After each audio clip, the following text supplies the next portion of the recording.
Si j'ai traduit ces deux reportages, c'est parce que j'étais sur le cul en apprenant les informations que j'ai voulu partager avec vous. C'est le deuxième de deux, vous avez compris que j'allais parler de cannabis, et plus particulièrement de la conspiration contre le cannabis. Pour ce faire, je vais commencer par vous divulguer ma source. C'est un article de Doug Yorkey, intitulé « La conspiration contre la marijuana, la vraie raison de l'illégalité du cannabis », et vous pouvez le trouver sur illuminatinews.com. Ça va comme suit. Saviez-vous que la marijuana est dangereuse? Le cannabis n'est pas dangereux pour le corps ou l'esprit de l'homme. Saviez-vous que le cannabis n'est pas une menace pour la société?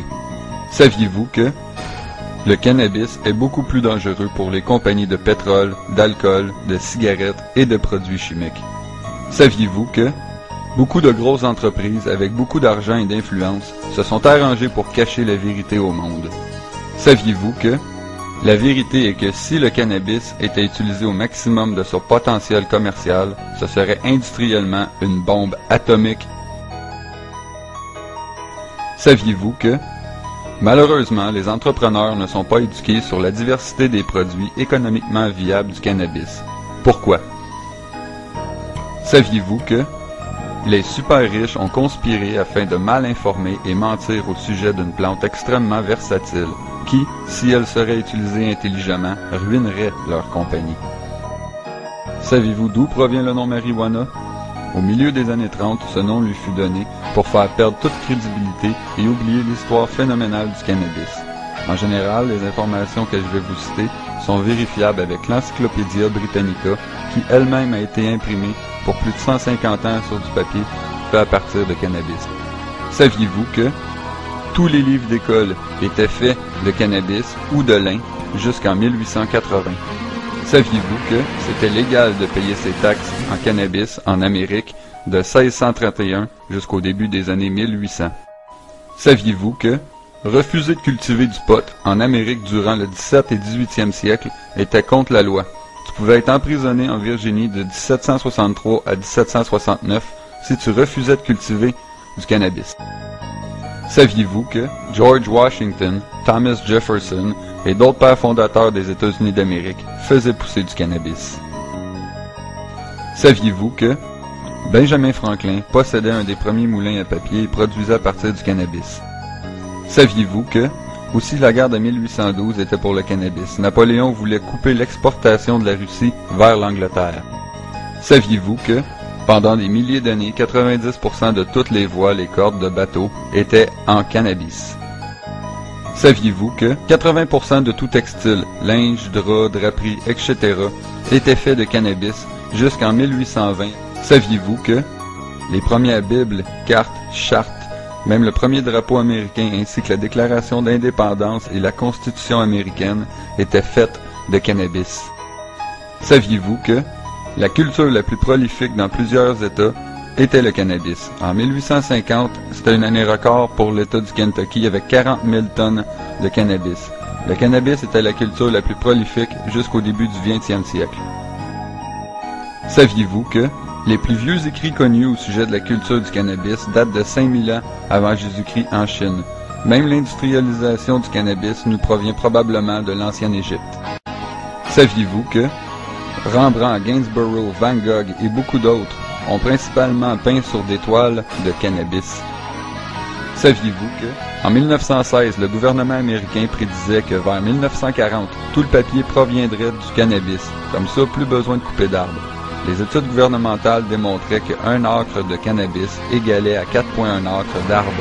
Les gouvernements avaient développé des plans d'action, mais saviez-vous que jusqu'en 1937, les vernis et peintures de qualité étaient faits d'huile de graines de cannabis? 58 000 tonnes de graines de cannabis furent utilisées en Amérique en 1935 pour les produits de peinture. Saviez-vous que le premier Model T d'Henry Ford a été construit pour fonctionner au gaz fait avec du cannabis? L'auto elle-même a été construite en cannabis. Sur sa grande propriété, Ford fut photographié à travers ses champs de cannabis. L'auto avait des panneaux de plastique de cannabis 10 fois plus résistants que le métal. Saviez-vous que le cannabis fut appelé la première culture milliardaire? En 1938, c'était la première fois que l'argent de la culture dépassait le milliard en prévision.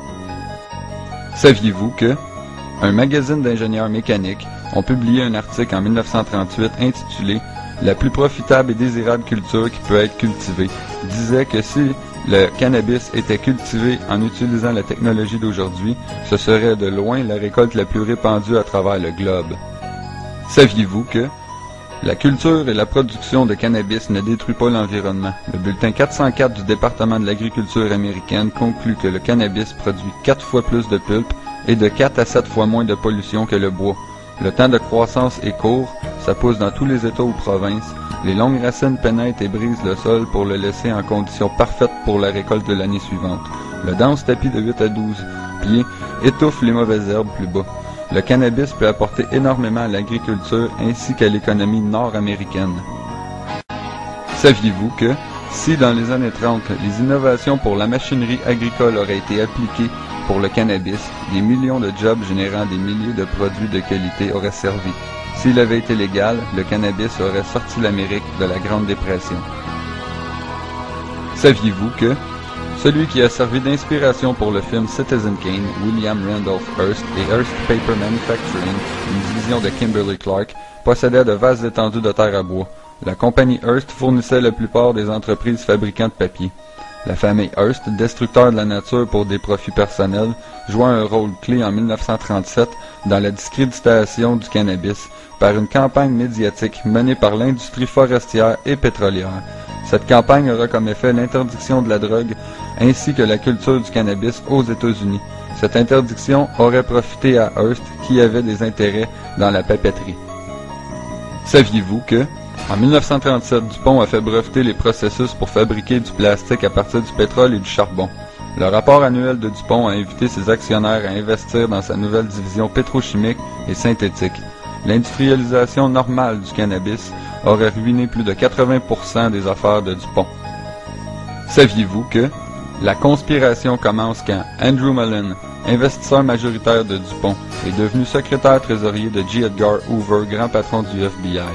Andrew s'est arrangé pour que son beau-neveu, Harry G. Anslinger, soit promu à la tête du Bureau fédéral des narcotiques et drogues dangereuses. Saviez-vous que des rencontres secrètes des manias de la finance étaient tenues afin de déclarer que le cannabis était dangereux et menaçait leurs entreprises multimillionnaires? Pour que leur dynastie perdure, le cannabis devait disparaître.